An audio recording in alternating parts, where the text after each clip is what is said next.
Welcome to the Shaman's Path, a journey into the realms of ancient wisdom, modern healing, and the mystical unknown. I'm your host, Nicole, shamanic healer, acupuncturist, and guide on this adventure to other realms of reality. Join me as we tread the path less traveled, exploring the deep roots of shamanism, the art of healing, and the profound connection between the human spirit and the world around us. We'll explore how shamanic healing can transform emotional pain and trauma into strength and resilience. Together, we'll unlock the doors to your inner power, helping you become your best and most powerful self. We'll go down the rabbit hole of consciousness, diving deep into topics like energy work, the spirit world, ancestral healing, past life regression, and how the natural world impacts us. So grab your metaphorical drum and come journey with us into the heart of shamanism. We'll see you on the Shaman's Path. Hello, beautiful souls, and welcome to another episode of the Shaman's Path. I'm your host, Nicole, and this is completely in line with who I am as a person. It's a super on-the-fly episode. I just need to give you guys some backstory. I've been getting really into human design lately.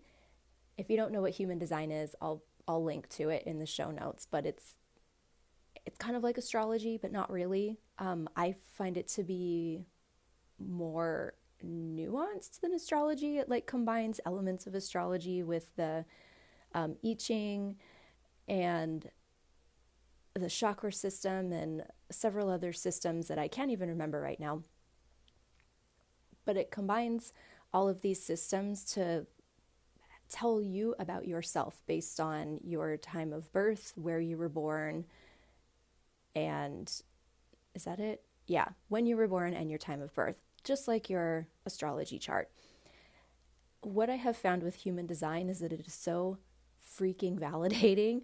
Everything that I've learned about it so far, when I've learned about my own personal chart, is so validating that I cry almost every time I read something new about myself, because it makes me see that I'm normal, I'm okay just the way I am. There's been little things about me throughout all my life that I've always kind of not really liked about myself, or thought that there was something wrong with me, when really it's just part of my human design. So I'm a manifestor in human design, and I am, this will make sense to some of you who follow human design. For others, it won't make a lick of sense. So I'll explain it as best I can, because I'm still super green at human design. This is all really new to me. So I'm learning, but I am a 1-3 emotional manifestor in human design. And so there's 5 different types of people, or categories of people, in human design. Just like with astrology, there's the 12 different astrological signs, like Aries, Taurus, Gemini. Most people know the star signs, but with human design, there's 5 types. There's manifestor, projector, generator, manifesting generator, and reflectors. The generators and manifesting generators, those two things combined, make up about 70% of the whole population. So the majority of the world is made up of some sort of generator. And the next biggest group are the projectors. They make up about 20% of the population. And then there's the manifestors. We make up about 8 to 9% of the population. And then reflectors are the rarest of the bunch, making up about 1% of the population. So what I've learned about myself is being a manifestor. I'm here to initiate things, but not to finish things. Manifestors get these crazy bursts of energy where we just will go crazy and create some awesome thing, but then we burn out and we can't finish our projects. Or for example, I created a course on immunity several years ago. There's actually episodes about it in my podcast, the very early episodes. I created this course. It took the biggest burst of manifestor energy ever, but I was in a huge creative urge. I just really wanted to get it done. but I never released it to the world, partly because I decided that I didn't actually want to be teaching people about immunity. This was during COVID time, so I think we were all just kind of lost during COVID. But the big issue is that I could not do the back end stuff of like launching a course, like getting it onto the platform and like setting up the email sequence. Like this is all stuff that I know how to do, but I just could not bring myself to do it. Like I was bored stiff. Like I just, every time I sat down to do these things, my eyes would glaze over. I'm like, oh my God, I can't do this. So I let the course just kind of fall by the wayside. I still have it. Like it's a good course, but also I'm not really interested in it anymore at this point. But I just kind of thought there was something wrong with me, like that I was fickle or whatever, like wishy-washy. And I've always thought this about myself. And I just kind of thought that it was part of being a Gemini because that's my sun sign, and Libra rising, which throw those two things together and it's amazing that I can get anything done at all. But when I recently, like within the last year, learned that I'm a manifester and I'm reading more about this, it's just so incredibly validating because it helps explain why I do things the way I do them. And me creating a giant project and not being able to finish said project is a total manifestor trait. Manifestors are supposed to have help. So I'm working on that. But yeah, we're supposed to just initiate things, like we birth the thing, and then we have other people from the other energy types take over our projects and like finish them for us. So I know that now. And it also, when I learned that like recently, like within the last couple weeks recently, I realized that it was like, it gave me permission to hire an assistant and to finally get the help that I need to finish projects that I just cannot seem to finish. So where was I going with that?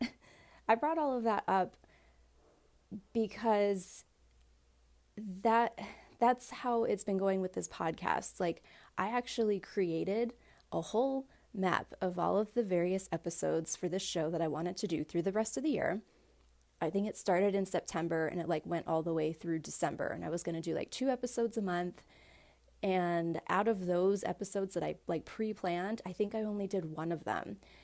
And again, before I learned about the manifestor initiation thing, I just kind of thought that I struggled with completing things. I was like, oh my gosh, why can't I do this? Like I put this outline together during Virgo season, by the way, which is a great time to make lists and get organized. But then I struggled with the follow through. And what I realized with learning human design is that it's just kind of part of who I am. I have to get an urge, like I have to have a creative urge to like really show up as my best when I'm doing something like this podcast. And that's what this episode is about. Like I brought all of that human design stuff up to just, I'm completely over validating. I'm trying to validate myself, but I felt like I needed to speak this because this is another trait of a manifestor, is like I have to speak my truth. Like I don't think it's any coincidence that I felt called to do a podcast because it's spoken word. Even though I love written word and I write and I read like crazy, but spoken word is really where it's at for a manifestor. So I think that's why I was so drawn to do the podcast. But I also, as a manifestor, I really do need to get like the creative urge to birth something into the world. And so that's why it's hard for me to stick to my outline of what I had actually scheduled for myself for the end of the year, and instead just do episodes when inspiration strikes. I know it's probably not the best method marketing wise, but that's kind of a manifestor's jam, is that because we're here to initiate, we're here to do things first without asking permission from anybody, or without doing market research or following anybody else's formula. So this was another thing that was validating for me, because I can't even tell you how much money on like courses and coaching and education, learning about business and how to run a business, how to plan for things, how to schedule things. So it's like logically, I know how to do all of this stuff, but I struggle with the execution. And once I learned more intricate details about being a manifester, I realized that that's the way it's supposed to be for a manifester. I'm not supposed to follow anybody else's rules. And dang, I can't tell you how validating that was when I learned that. It was like, oh my God, permission to do whatever the F I want in my business, to show up however I want to.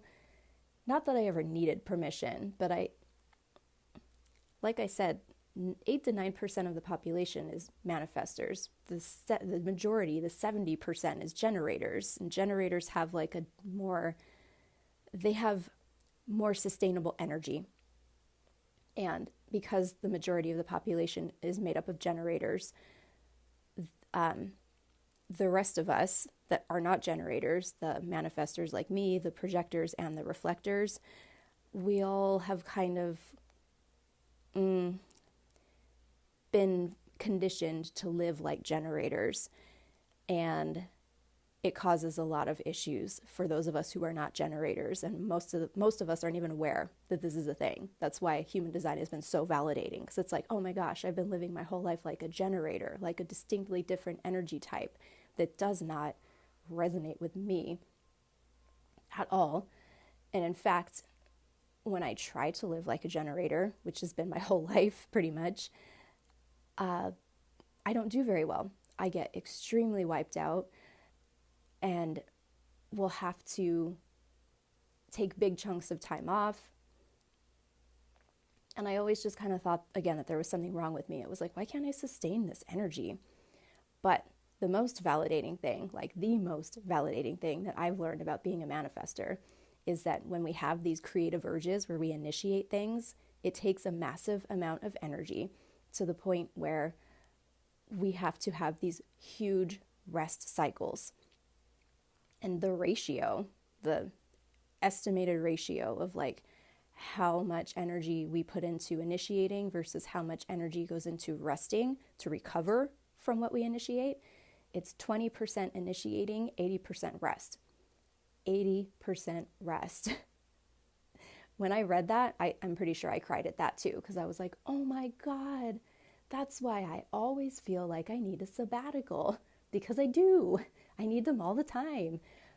But when I have the creative urges, which come when you've rested, if you don't rest properly, then it's very hard to get the creative urges. When I have the rest cycles, I totally do get these massive creative urges. So it's like you create things and you use a ton of energy doing it, and then you have to rest and rest and rest. And the world is not set up that way. In fact, I believe that historically, manifestors in human design manifestors throughout the course of history were royalty, or like people in positions of power, like heads of state, or senators, like people in government, like people that were kind of at the top and that had other people working for them. So they could initiate things, like initiate whatever, change in the government or change in the monarchy or whatever, while also being completely supported through their rest cycle because they had other people like working for them.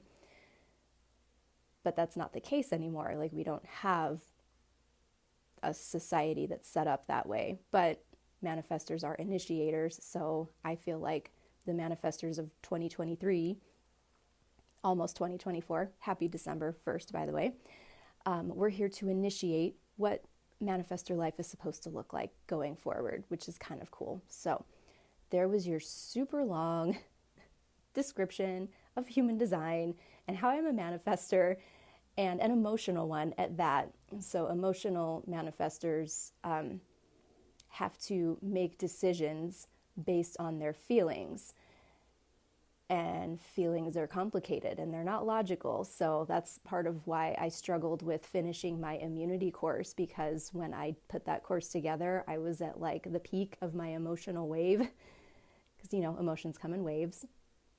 And once that emotional wave crashed, I just didn't want to do it anymore. So that was before I knew, before I learned about human design. So it's slightly easier for me to make decisions now as far as like projects that I want to take on and things that I want to do with my business and whatnot. So anyways, there's your history lesson. I don't know if it's history. There's your lesson on human design. Nicole's a manifester and struggles to get stuff done. But am absolutely going to be getting help soon so that I can keep myself better organized, or rather have somebody help me to keep myself organized. So welcome to this episode, which is a manifestor creative urge that just struck me this morning. And I had a gap in my schedule, so I thought I would come on and discuss something that has nothing to do with human design, because that's how things go. And what I wanted to talk about today was how traumas affect your physical body. And I'll get into that in a little while. But first, let's talk about what's happening in the stars. Oh, and I also forgot that totally long-winded description of being a manifester was really just my way of saying this is spontaneous. So I'm at my office. I didn't have my nice microphone with me, so because I wasn't planning on doing a podcast today. So I've got my headphone microphone for my iPhone. I just said phone like 3 times in a row. So if it's not the best sound, that's why. But I'm sure you guys can hear me just fine. Hopefully there's not a lot of annoying sounds in the background. There might be stuff happening outside or people walking by down the hallway because I'm at my office. So I just wanted to let you guys know.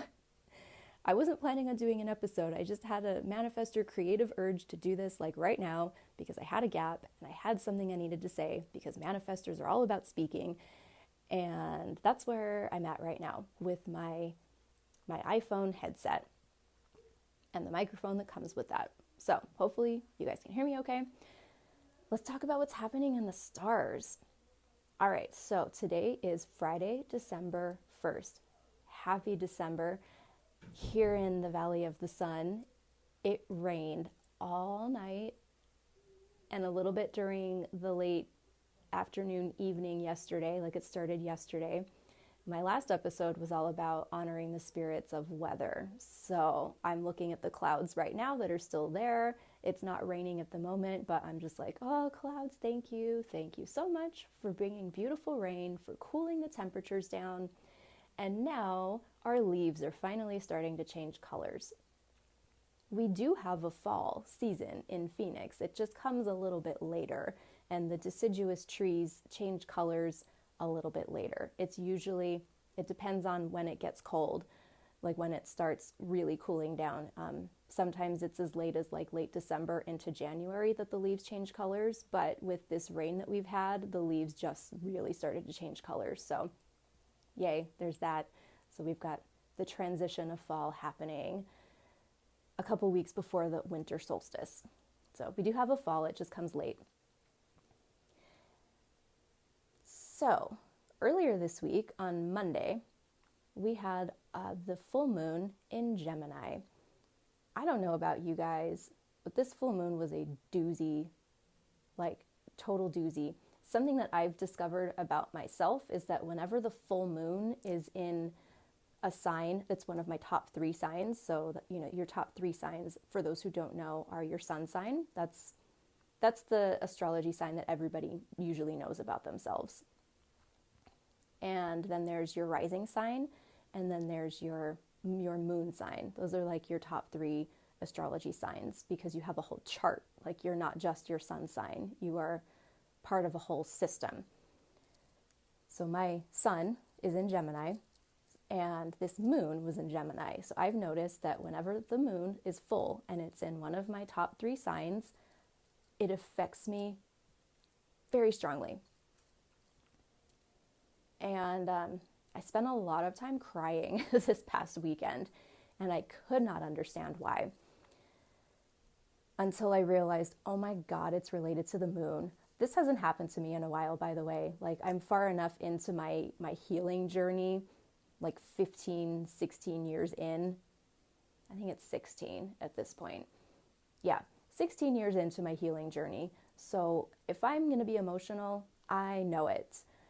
It's very rare at this point in my journey that I'm blindsided by big feelings, and that's totally what happened with this Gemini full moon, is I was blindsided by big feelings. Like, it just came out of nowhere, and then I just found myself sobbing hysterically, and then I'd be okay, and then I'd sob hysterically again, and I'm just like, oh my God, what is this? But yeah, this full moon, I thought, like, not just for me, but talking to my patients this week too, was intense for everybody. And I think it was pulling emotions up and out so that we don't carry things we don't want forward into 2024. There's one more full moon before this year is over, but I think this Gemini full moon that was on November 27th was a big way to shake things up. Like, hey, we're about to head into the new year. All this baggage that you've been carrying around with you needs to go. We have to pull it up and process it so that you can enter the new year with more of a blank slate. So that's kind of what's going on in the stars right now. And now the moon is waning. And the waning moon is like about releasing, like the full moon is about pulling up stuff that you want to release. And then as the moon continues to wane for the next 2 weeks, it's a continuation of the process, of what happened during the full moon. So that's kind of where I'm at right now, is I've noticed that things are continuing to come up, but it's way less intense than it was during the full moon. And it's just a releasing process. So that's what's happening in the stars right now. If you guys are feeling extra emotional, it's not a bad thing. It's stuff that's coming up for you to reflect on and decide whether or not you want to take it forward with you into 2024. It might also be showing you things that you need to work on, or maybe things that have been left unresolved, so that you can have the opportunity to actually address them again, so that you don't bring them forward into 2024. Although if you do bring stuff into 2024, like, it's not the end of the world. Like, there's always time. You can always do healing work. You can always have hard conversations, do things that you feel like you need to do to resolve whatever emotions might be coming up for you. Also, because Gemini is an air sign, and Gemini it's a very mental sign, and there's duality because the Gemini sign is the twins. So if you were feeling any sort of duality over the course of this last full moon, like being flippy floppy on things, acting like a manifester, and just using your brain more, you might find yourself feeling extra tired. That's partly because of the season, like the seasonal shift. If you're in the northern hemisphere anyways, because we're in like the depths of fall right now, like very quickly approaching the winter solstice. And our days are short now. Like, the sun doesn't come up till like 7:30 here in Phoenix, and it's down, like it's already set by like 4. I think by the time we hit the winter solstice, it'll be like 4:30. Like, the sun goes down very early. And just, we've got like 2 hours less daylight than we normally do, or that we do in, the brighter times of the year. And that naturally makes people more tired. So if you're feeling more tired, I really, really encourage you to like find the space to rest. And if you have children, that makes it harder. But if you can, I really encourage you to lead by example and to show your children how to rest during this time of year, because this will be something that they can carry forward into their adult lives, like teaching them good habits for living in tune with the seasons. Everybody gets super busy around the holidays, and it's kind of backwards from how it should be. Like, we should just be hibernating and being cozy and not rushing around and shopping and making ourselves crazy. So if there's any way that you can put into practice a more nurturing, soothing, hibernation type activity into your life, I really, really encourage that for you. And especially if you have kids. It's going to be harder because you have kids, but also your kids might be on board with this. cozy up, put on Christmas movies if you're into Christmas movies or Hallmark movies or whatever. Just get cozy, have some hot chocolate, and just allow yourself to rest a little bit while we're still processing all the stuff that just came up with the Gemini full moon and everything that's continuing to release as we head into the new moon in a couple of weeks. So that is what's happening in the stars.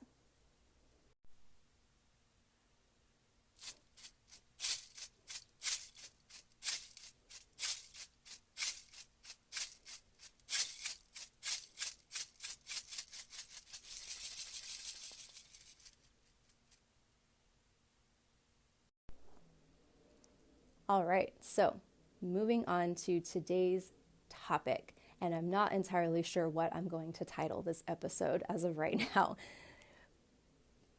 but the theme that I wanted to discuss is about trauma and how trauma is stored in the body and what it looks like.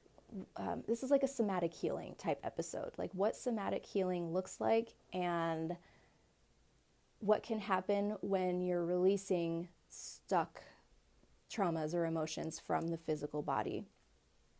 I had done an episode about how shamanism works at somatic healing, and it's, or how it removes trauma from the body, which is what somatic healing is, by the way. It's like healing at the body level. And whenever we have traumas in our life, they totally get lodged into our bodies, into our physical bodies.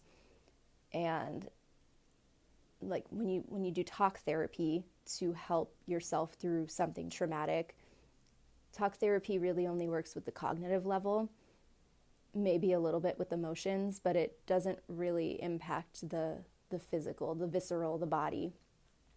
And that's where somatic healing comes in.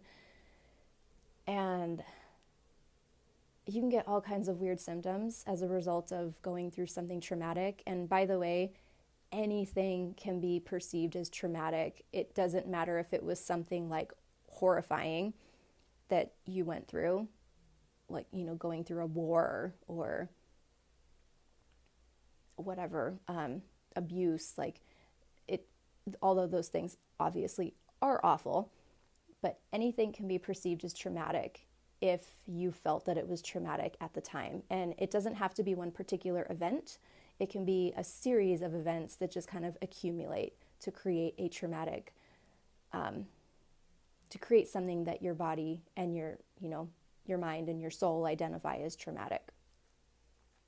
And I wanted to give you guys a little story of what I've been going through, because I talk about this a lot on my website and on my social media, and I'm trying to do that more with this podcast, but I do all of the work on myself. So like everybody who comes to see me in my office, when I do healing work on them, they understand that I'm like the guinea pig. Like I go through all of this stuff first. Like I'm always doing healing work on myself. Like that's just kind of my calling in life. Like I'm meant to do deep dive healing work. That's part of what being a shaman is. Like you have to do this sort of work on yourself if you're going to work with others. But it also helps me to understand my patients and my clients better, because I know what they're going through, and I can explain to them what to expect if they're going to get a particular treatment, and how I just know better how to help my clients because I do the work on myself.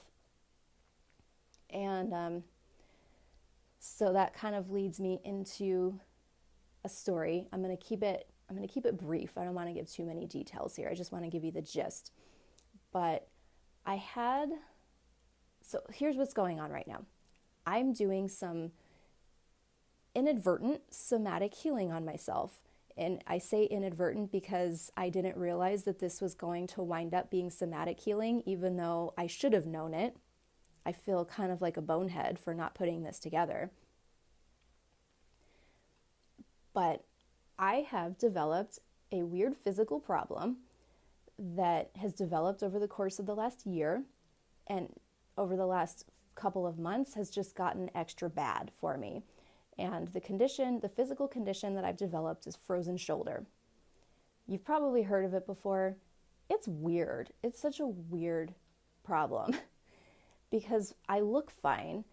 The way I move, I look normal, but I am not moving normally. Like, I live in my body. I know what it's supposed to feel like, and I know what my normal range of motion is supposed to be. And I know that what I have going on is totally not normal. I've had to stop almost all exercise because of this frozen shoulder. It's such a weird problem. It's in my right shoulder, and I basically have limited range of motion in the shoulder. So certain movements or activities that I could do normally, I struggle to do normally now because it will cause pain, or it will be stiff to the point where, like tight to the point where I just actually can't do things. Simple things too, like reaching up to grab a plate out of the cupboard, or reaching across myself to like pull my left arm through my jacket sleeve. Like really simple things make me realize how my shoulder is like sticky, basically. It's like it's not moving smoothly in the joint. It's like stuck. And I've been ignoring it. I've totally been ignoring it. And then just recently, I've had some changes in my schedule and changes in my support system at home, like changes for the better, like everything is improving. And it's like freed me up and given me some space to finally address this frozen shoulder thing. Oh, and I also started doing counseling. So yeah, you guys, I do counseling too. It's so helpful. I can't even tell you how helpful it's been. So my frozen shoulder is absolutely a result, not of, for me anyways, I don't think this is an overuse injury. I don't think this is an actual physical injury. My frozen shoulder is a result of emotional trauma and consistent long-term trauma. It began with the birth of my daughter and has just progressed. And she's going to be 5 in February, so it's been almost 5 years. I haven't had frozen shoulder for the whole time. It's been a very gradual development. I didn't really notice the shoulder bothering me until about a year ago. And it's just gotten worse since then. But when we look at like how the body hangs on to trauma, a lot of times you can interpret it literally. So we have that phrase, you've got the weight of the world on your shoulders. Frozen shoulder pretty much sums that up. When somebody develops a frozen shoulder, at least in my instance, it's very accurate. I developed this frozen shoulder, and I interpret it absolutely as I have been carrying too much on my shoulders for too many people for too long, and my physical body has said, no more. You are done. We are going to make it so that you literally cannot lift anything up anymore. Because that's also part of it, is like I've been struggling to lift things, struggling to carry things. So it's super literal. Like, I've had all this emotional stuff going on that has been very, very challenging. And I've done so much healing work, but this is just another layer that's coming up, is this frozen shoulder. This was my body literally saying, no more, you can't pick up anything else. You cannot shoulder anything else. Like, this shoulder is done. And it's a wake-up call when you get something like that, like your body is always talking to you. It's not always easy to interpret the message that it's trying to send you. And a lot of times I think what happens is that we don't want to hear the message that it has for us. And we might intuitively know what it is trying to tell us, and we might just be ignoring it. I'm raising my hand because I'm like, that was me. I just ignored it. Part of it was because I knew that I couldn't do anything about the situation that I was in. And I just kind of felt like I have to ignore this. Like, I have to push through because I don't have any other option at the moment. But as the circumstances in my life have continued to improve and I started counseling, I'm finding, oh, and my daughter's getting older. She's almost 5. Like, she's much, much more regulated than she used to be. We still have moments of very big feelings, but she's much more regulated, and I'm finding myself like finally being able to breathe again and like having more space and not having to take the burden of everything like I had been doing for so long. And because of that, I found myself feeling ready. I'm like, okay, I am ready to do something about this frozen shoulder. I've done acupuncture on it, which makes the pain better for a couple of days, but then it comes back. I've done chiropractic on it, same thing. Same with massage. It all helps, like make it feel better for a couple of days, and then it comes back. Really the only way to address a frozen shoulder, and you can't do it surgically either. So there's like no quick fix solution for this. The really major solution for frozen shoulder is physical therapy and actually pushing through the discomfort with like shoulder specific stretches and exercises. So I just started my physical therapy journey on Monday. Was it Monday? Yeah, it was Monday. It feels like longer than that, but it was only earlier this week. So I started doing physical therapy. I've never done physical therapy before. So even though I work with clients in my office all the time who do physical therapy, so I kind of understood what it's like and what to expect, but I myself had never done physical therapy before. But the practitioner that I've been working with, her name is Lindsay, by the way. I'm going to put her information in the show notes because she's fabulous. If anybody in the Phoenix area needs a physical therapist, you should totally go see her. And she works, her business is her and her husband, who are both physical therapists, but I just happen to be working with Lindsay. But she is really mindful of the mind-body connection. And while she's like teaching me these stretches and things, and she's encouraging me to use my shoulder, not to bandage it up, because you need to increase the range of motion, like you have to move it.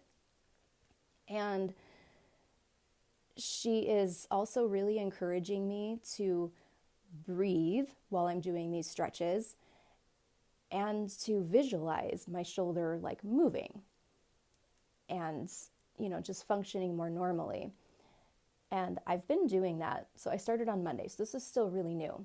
So I started doing that, like when I push into a stretch on the shoulder and it starts to feel uncomfortable, I'll breathe with it. I can visualize it like moving properly. And I'm very aware of how much I have taken on, how much I've had put on my shoulders for so long, that while I'm doing these exercises, I started reciting this mantra to my shoulder. I'm like talking to my body. So this is how a shaman does somatic healing on herself. I've been talking to my body and to the shoulder specifically while I'm doing these exercises that are a little intense at times. And I just say, it's safe. You are safe to move properly. And my shoulder will move. It's crazy. Like since I started doing this with just being slow and methodical about my movements and doing these stretches and exercises, breathing into them and actually giving some attention to my shoulder, like showing it some love and letting it know that it's safe. It doesn't need to hold on to everything anymore. My shoulder, I can deepen the stretch. I'm like, oh my gosh, I can do this further now. And this is only since Monday, you guys. So today's Friday. I went back again yesterday, and every day it gets better. Like frozen shoulder can take months to resolve, which is what I was anticipating. I went into it thinking this is going to be a long game because this didn't happen overnight. So I know it's not going to get better overnight. But I think if I were just doing the exercises, yes, it probably would take a while. But I think really where this healing is coming into play here is the fact that I'm consciously talking to my body and letting it know that it's safe and reminding myself of all the good things that we have happening right now and how I'm much more supported now than I have been in a while. and I don't have to be alone. I don't have to shoulder everything. And my body is responding very quickly. It's like it's listening to me. And it's fantastic. But here's the tricky part. My shoulder has been holding on to stored emotions, right? Like it's been shouldering everything. So as my shoulder becomes more free in its movement and its range of motion, I am getting more big feelings again. Kind of like what I had with the full moon, except different. Like these are, I can pinpoint what they are. The full moon was just like wild chaos. Everything's going to come up and you're not going to understand any of it. But this with the shoulder, I could understand it. I'm like, oh yeah, this is what's happening with the shoulder. It hasn't been pleasant because healing like this, like real deep, actual healing and pulling traumas out of the body, it's not pleasant. It feels like, well, taking poison out of a wound, which I've never been poisoned. I hope to never experience being poisoned. But you know, your body has to like purge everything first. And that's kind of what's happening with the shoulder. So as I get more range of motion, more feelings are coming up to the surface. And the way that this shows up for me, I think it's different for everybody, but the way it shows up for me is I'll have racing thoughts about something that I thought I had processed. I'm like, why am I thinking this thought over and over? Like, where is this coming from? I thought I had already moved through that. And it's like, well, yeah, I have on the mental level, but my body never did. So it's like coming out through my body. And then it impacts my brain for a day or two and I feel a little crazy and off, just off my game. But then it passes. And that's what's been going on this whole week is like the more that I do these stretches and the exercises and the more that I tell my shoulder that it's safe and thank it. Like there's been a lot of gratitude here, just thanking my body for talking to me and for always supporting me and thanking my shoulder for carrying so much for so long, while also letting it know that it's safe to let go. It's been so healing. My shoulder can move better and the emotions that were stuck in there that were making my shoulder frozen are releasing. I have to experience them and like process them and go through them. But this is a process that I'm good at because I've done it for a while at this point. And like once the emotions are up and out, and I usually have to speak about them because again, this is a manifestor thing. I need to like speak things, just get it literally out of my body. Then it feels better. And so that's kind of what somatic healing looks like. It's not fun. It doesn't feel very good, but it is also wildly relieving. And that's kind of the point of all healing, I think, especially when you're clearing things from the body,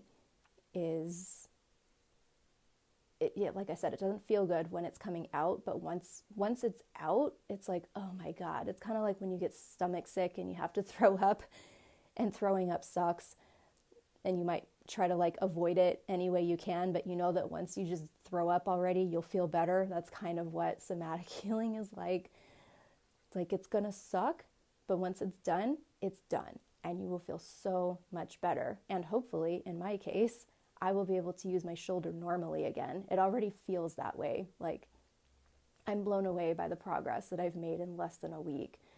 And so it's super encouraging. So I'm like, oh, I'm going to keep going. I'm going to keep working through this because it's inspiring, It's like I've had this problem for so long and I ignored it for so long, but I've got the space now and I've got the support in both my home life and in just the team that I've surrounded myself with, and Lindsay, the physical therapist that I'm working with. Like it's all been just relieving. Like it's so relieving. And so that's kind of where I'm at right now. And that is what somatic healing can look like. In case anybody was wondering. And, there is, like, there totally is a shamanic component to this. I mean, trauma, when it gets lodged into the body, and in the other episode that I did where I talked about how we just pull it out, that's kind of what's happening here. Except instead of me just yanking it out, I'm like coaxing it out. Like we're doing the physical work to like actually remove it from my body, and it's a more slow, gradual process, but it's still shamanic work. And like doing all of this mental and emotional processing that's coming up while my shoulder gets less frozen, while it's thawing, it's totally shamanic work. It's all part of the process. It's just not super fun when you're going through it. But dang, I can't tell you how relieving it is to know that like my shoulder is not damaged, like permanently, that I'm making huge progress and that it will be better soon. I don't know when it will be totally fine, but it's inspiring. I'm like, oh my gosh, there's hope. I'm not going to be like this forever, because I have to admit I had some, especially during that Gemini full moon, I definitely had some down days where I felt like I was just physically broken in my body and I was never going to be normal again. And this is just what it's like when you get older and yada yada. And it's nice to know that healing can happen. You just have to be able to put the work into it. And you have to be willing to get uncomfortable in order to feel more comfortable again. So that's all I got. I'm super curious if you guys have any questions about this, or if anybody like has their own somatic healing journeys that they would like to share, reach out to me. I'm totally open to do guest episodes. Like, I would love to hear about other people's experiences with somatic healing and the emotions that go along with physical sensations. Like, I'm all about that. I like to demonstrate on this show like what healing can look like and the healing that I'm doing on myself. Partly because I think it's important that the people that work with me know that I do this on myself too, but also just to give people a reference point, you know, like if you're going to do this type of work, this is what to expect, so that you're not as alone on your journey, and so that you know that healing is always possible.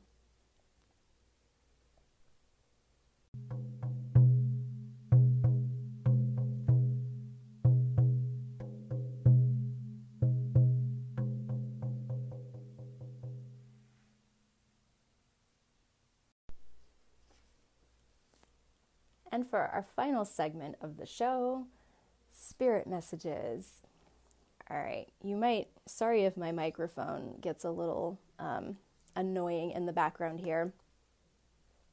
Today's spirit messages are going to come from an oracle card deck that I love. It has such trippy, awesome artwork. It's called the Shaman's Dream Oracle by Alberto Viodo and Colette Baron Reed. It's illustrated by Jenna Della Grottaglia. If I'm saying that wrong, I'm sorry, but I love your artwork. All right. So, again, sorry if my microphone is obnoxious right now. It should stop when I'm done shuffling the cards. We'll see what comes up. Spirit messages for you guys for December 1st. We'll think of this as your monthly outlook.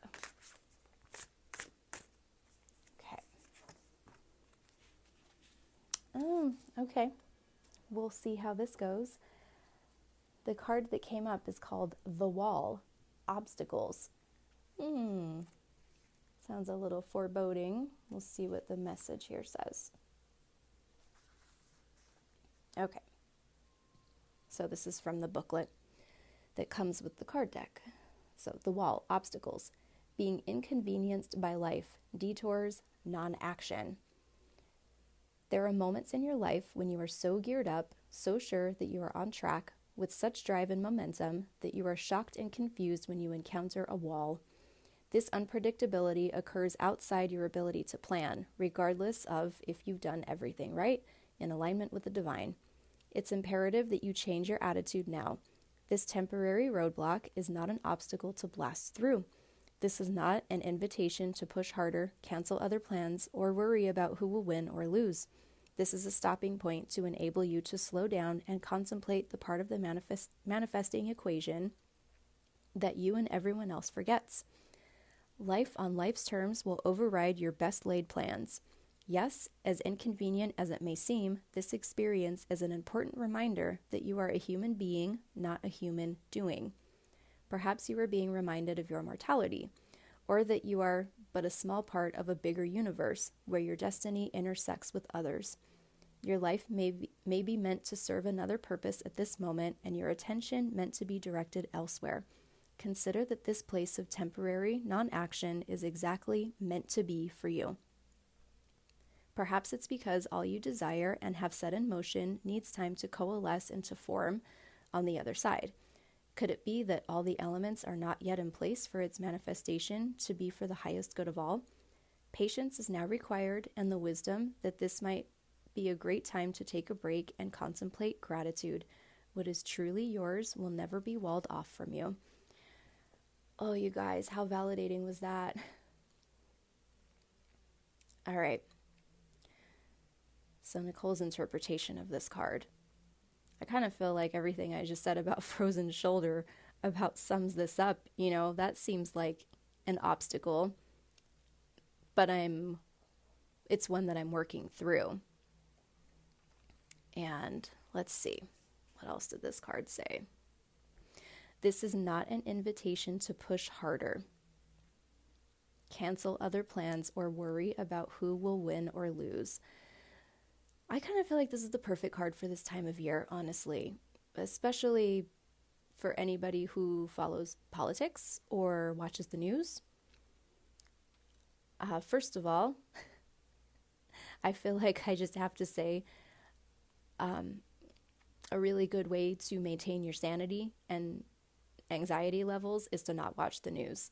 Honestly, especially when you see worldwide news, like with wars that are happening, as awful as they are, humans, our nervous systems are not meant to know what's going on in every single part of the world. Like, this is just my opinion. Like, we're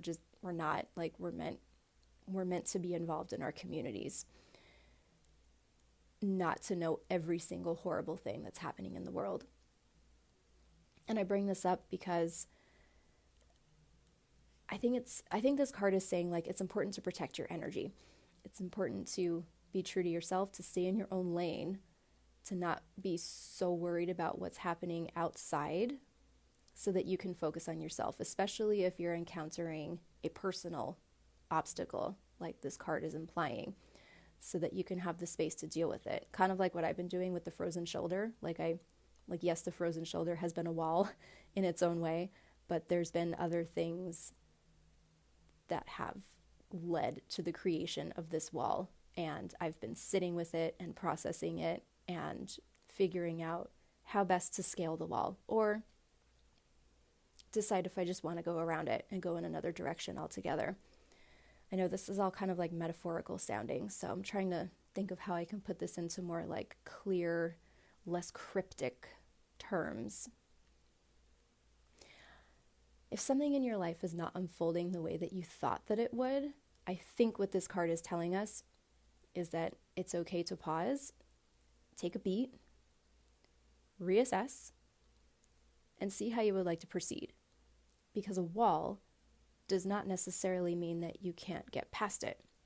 Like I just said, you can figure out a way to scale it, or decide if you want to turn back and head in the opposite direction, or find a creative way to go around the wall. So this seems like a good time to think of creative, outside of the box solutions to any problem that you may be having.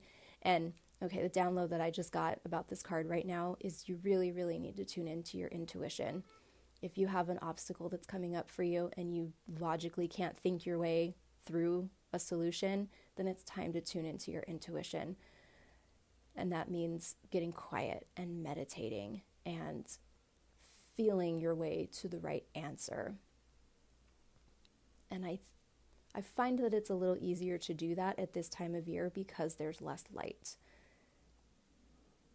Like when we sit in the darkness, like literally there's more darkness at this time of year, it's easier to go within if you give yourself the space to do so, which is where we all struggle, especially during the holiday season, which ties in perfectly with what I said at the beginning during what's happening in the stars, that it's important to like take some downtime, to hibernate a bit.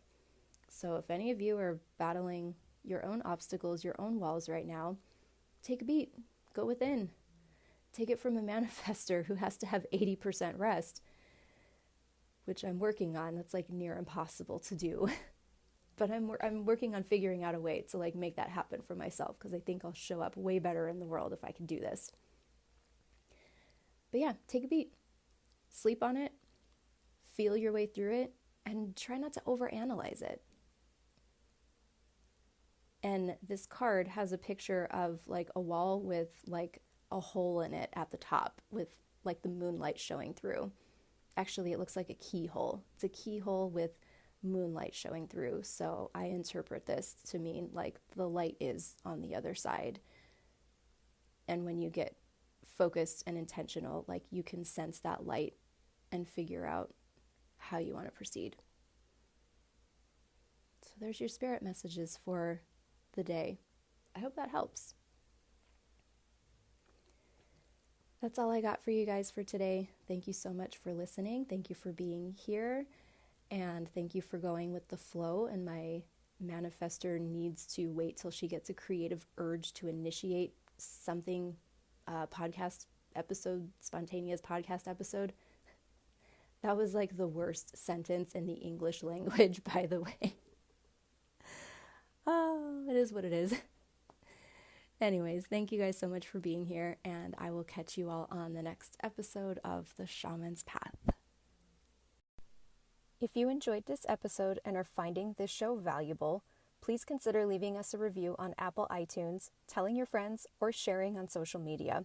This helps us get the word out about the awesomeness of shamanic healing so that more people can discover all it has to offer.